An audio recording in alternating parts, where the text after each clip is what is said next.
but I'm not going to take the management position back. You can forget it. And Maggie heard me and followed suit. She told him the same thing. She said, I'm not going to take it back. You can forget it. They flat told us that we had the second best profit that department ever had. Oh, the only person that ever beat us? Marge Colbreath.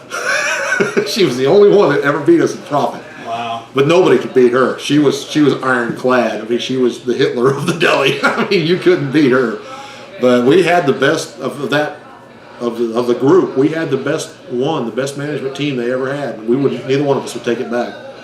I ended up going to midnight shift just so I didn't have to deal with people. I was in there by myself. How much longer were you there after? Well, that was in 89 or 90, and they closed that department down. It got so bad. Dolly and Mary ran it in the ground, and it got so bad they closed the department down. Then, of course, later they closed the whole store, and that was the end of it. But when they closed the department down, they were supposed to, because I was so low on the union totem pole, I was supposed to go to Lawrenceburg, Tennessee. And that was right after, you knew Nancy, right? That was right after Nancy had got divorced. And they were sent, she was more senior than I was, so they were going to send her to Decatur. Well, her husband had moved to Decatur, and she didn't want to be anywhere near Decatur. So she asked the union if we could swap, if she could take Lawrenceburg and I'd take Decatur. And they agreed to it. Yeah. So I moved to Decatur. I mean, I started working in Decatur. She moved to Lawrenceburg for a while. Well, then what happened was I go to Decatur, walk in the door to start training, and there stands Bill Bastard. He's their store manager now. So what did you do? Well, I walked into the deli, and I'm talking to the lady there that run the deli. How's he still in the company? I don't know. Make any sense. I really don't know how, I mean, granted, he'd been there for years prior to this, but still, after being busted 3 or 4 times like that. For sexual harassment. Yeah, he was still there.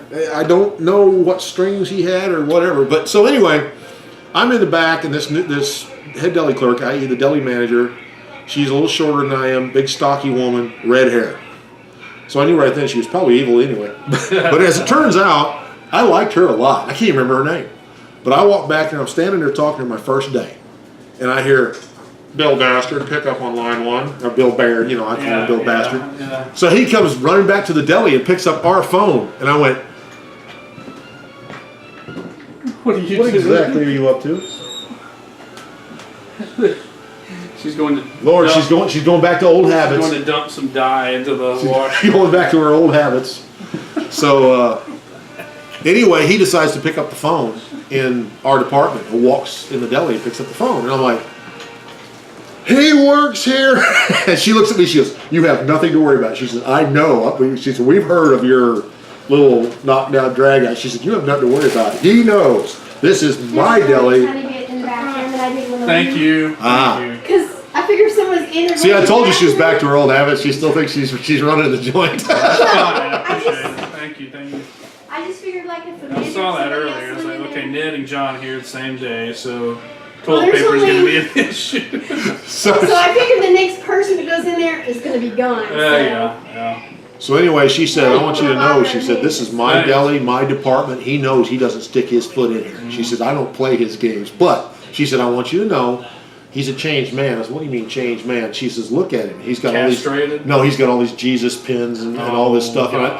And she's like, he's changed. And I said, I couldn't believe that if you proved it to me. And she said, well, there it is. And I said, I still don't believe it. I don't care. I do not believe it. I said, I can never believe that man's ever going to change.